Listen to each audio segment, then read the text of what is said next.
Welcome to another one of the exciting games in what we call pool play. This is the Portland Pounders, the number 2 team, playing the number 6 seed Sarasota or the Hovering Gunners. And with me, Gabe Nurkinen, and I'm Rob Rowan, and we're on xable.com. Pleasure to be here, Rob. Yeah, you guys Arizona just beat Michigan, and you guys are advancing into which game are you going to play in? We won our crossover game, and that puts us into the 5th, 6th place game. So we're going to be playing Denver tomorrow. Well, the story of you guys coming here, it's been an interesting journey. You won 1 out of your 3, one of them you forfeited, and one you lost. And but the whole day Friday was just a nightmare for us. And long story short, we got in at the last minute on the last game of the day on Friday, and it just was stacked up against us. And we had Texas, which is going to the final now. So if it went wrong for us, it did. And but hey, we showed up and we played and we gave it all. But to lose against Texas all of a sudden doesn't look like it anything less because... Well, we knew it was going to be a tough game coming in, and we had a tough draw coming into the tournament with both Portland and Texas in our pool, so there wasn't a whole lot we could do, and then having all the roadblocks coming in, but yeah, this is going to be an exciting game here too. This is... Hub Around is an experienced and veteran team, and Portland is strong, obviously. Well, let's talk about Hover On. They have only 4 players. They beat Denver, which was an upset in some people's minds, which was the number 3 seed, and Denver was the defending champions, and this number 6 seed has earned the right to play Portland, and the winner of this plays Texas for the championship. Yeah, well, the seedings for this tournament coming in were really screwy because of what happened with Zupan at sectionals, and they lost to Denver, so it made everything questionable as to where we were going to get seeded, and so you had to put Denver ahead of Texas because of that. And earlier in the season, we were seeded ahead of Denver, so we got knocked down to 5th, which... There goes the game. Yeah. Oh, the ball is going to Hover On, and they get it. Dave Jenkins, Mike Whitehead, Rick Marshall, Nick Springer, up against a really tough Will Grew, Seth McBride, Ian Chan, and Max Woodbury. And so that's what you have out here. And you probably have watched some of Portland. They actually beat Texas earlier. Yeah, they beat them by 9 or 10, I think it was. They just progressively got further in front ahead of them. But, Portland's tough. Oh, nice hit by Nick Springer. And reaching in on Dave Jenkins. But, it's funny because I think, we had Bob Crandall sitting here with me, who's with Portland, and he says, Portland would have liked to have seen Lakeshore win on one level because they wanted to beat everybody. And and Lakeshore being the number 1 team in this thing, they thought that would be something. And now they're not going to, if they win here against Sarasota, they won't get that opportunity. Yeah. But it's interesting to see this. But I want to say something. This Sarasota team, we watched them play the Denver game, and they were phenomenal out there. They've got some strong players. I mean, Nick Springer is phenomenal, and they do have an incredible team, and they've had trouble. They've had hardships all season too. And Nick Springer was sick coming into this tournament. DJ was out. DJ was out all season. They're missing another one of their strong players. Here's Chan for a score. Right. And their other low pointer, Joel Post, he's out too. So I don't know what happened to Joel, but I think he had a shoulder injury from what I heard, and he might be done. His rugby career might be over. Oh, that's always a shame. There goes Nick Springer, another quad amputee, and look at him in.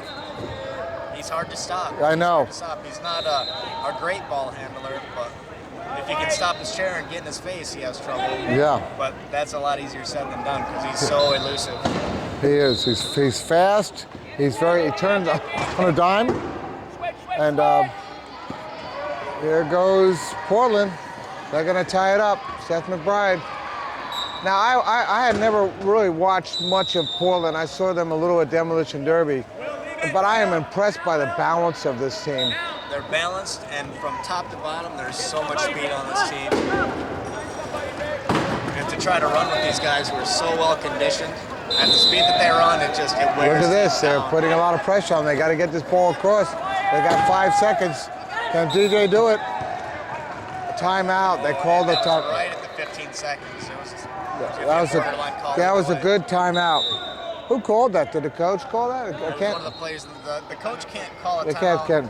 when the ball is live, but I see. during a dead ball, the coach can call it. So. Well, that's the first timeout and a useful thing to do. But That's a little victory for the defense too. yeah, Every time you force a timeout, it's a little victory for the defense. might come back and bite you. Yeah.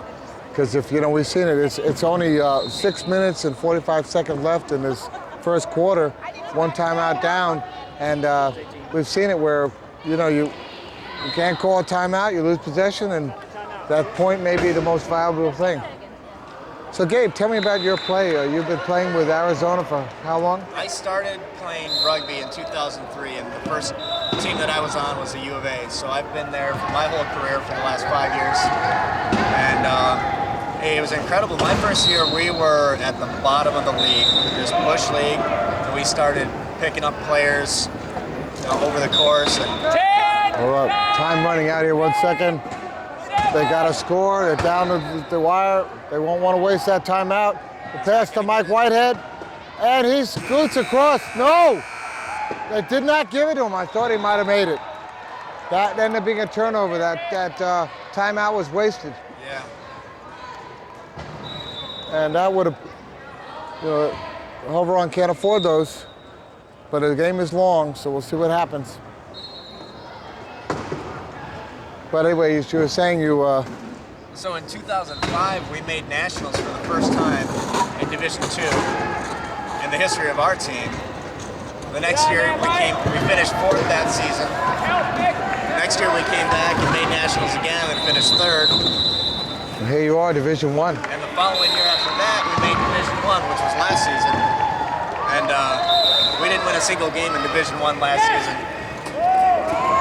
So our game against Tampa earlier was our first Division I. Oh, look at this. Nick Springer, can he pick it up? Yes, he does. Nice hands. We're back to a 3-3 game. 6 minutes left to go in the first quarter. Keep them all up there. Here we go. Oh, look at this, look at this. Almost a lap. Oh, there was a little collision between the two players, yeah. And there's the score. Will Grew, he's a very cool and collected customer when it comes to handling that ball. It's hard to rattle. It's hard to rattle Will. He's now here we are again. Let's talk about how many Paralympics we're looking at. We've got Nick Springer, he's on that team. Mike Whitehead's a Canadian on a Canadian team. I think we've got all but 2 people. Even Ian Chan's a Canadian, right, on that team. Canadian.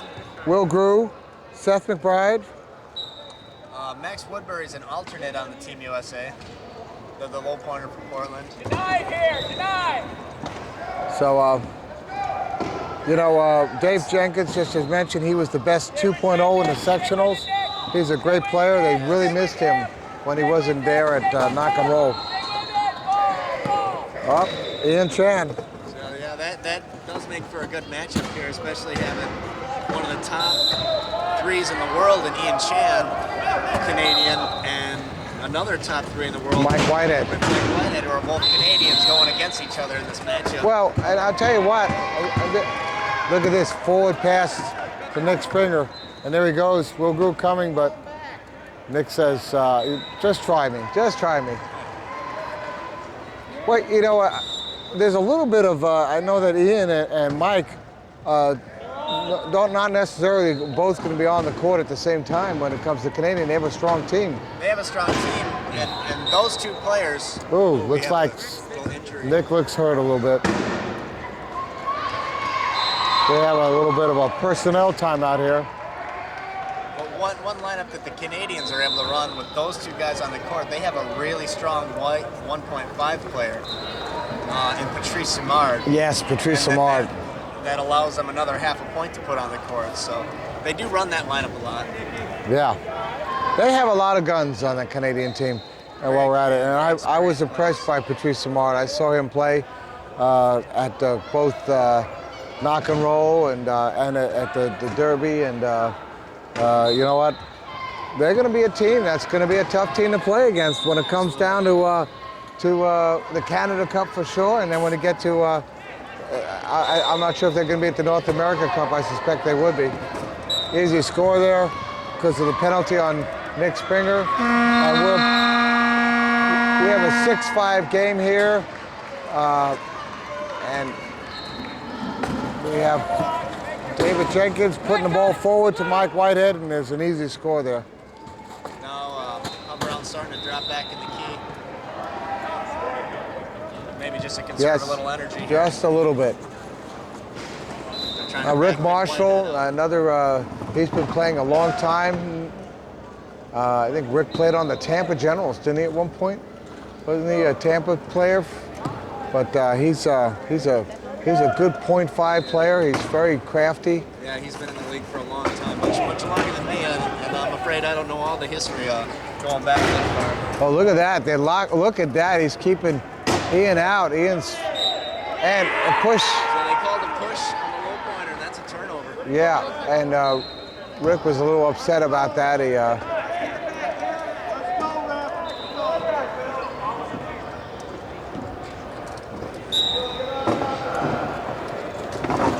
What do you mean? That was. They called a push on the offense. Oh.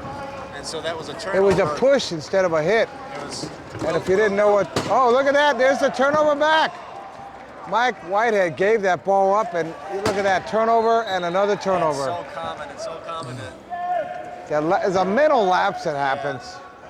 You missed out in the first game we called, Shepherd McGee, Shepherd McGee game.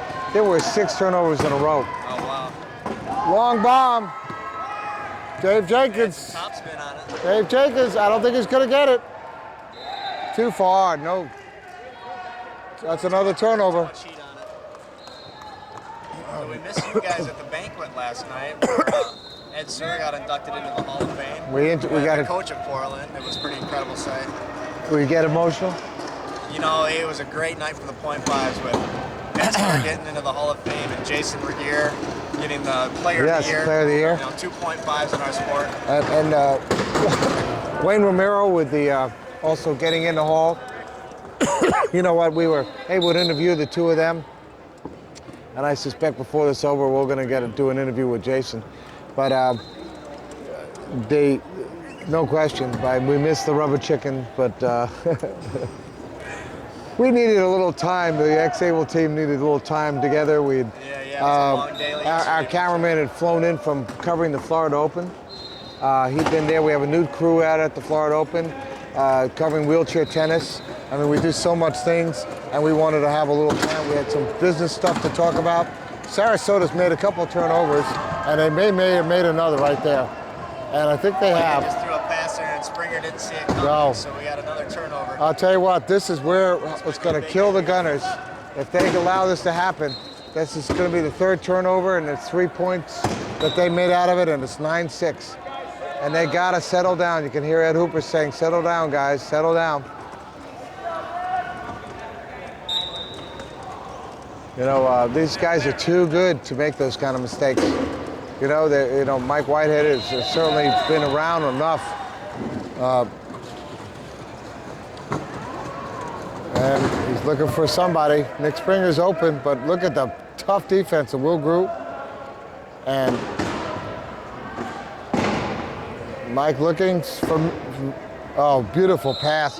You got to put it on the money when you're throwing it to a quad amputee. And Nick Springer, though he's got great arms, you don't have a lot of room there. 9-7. We have 2 minutes left and change in this first quarter. You're on xable.com. Oh, a little reaching in there on Mike Whitehead, I think. Yeah. And as they call the old hands to the face penalty. Yeah, it looked like he just kind of barely got him in there, but just enough to make the call. Yeah, it's some of them call a little tighter than others, and you know, and Whitey, he's got some quick hands. He can get him in there and get that ball loose a lot. Well, you know, we just got finished watching a game that had 2 calls that were very close, and luckily they went, in my mind, each one went one way, and so there was controversy on a pushback, you know, over and back that looked like there was a timeout call from where we were. The refs didn't see it. On the other hand, very close, questionable. There's Nick on his way to another score. Another questionable call. How much time was left when Texas scored? What was the winning goal? And you know, the one ref was watching the clock. She says it was good, and you know what? It was so close. And in my mind, you know, there's a little back and forth going on there with stuff like that. And, and that last play too that you were talking about, I was watching it from that end of the court, and from my angle, I saw Norm called a timeout before Shinichi had scored the goal, and we were discussing down there that we thought we heard the whistle blow.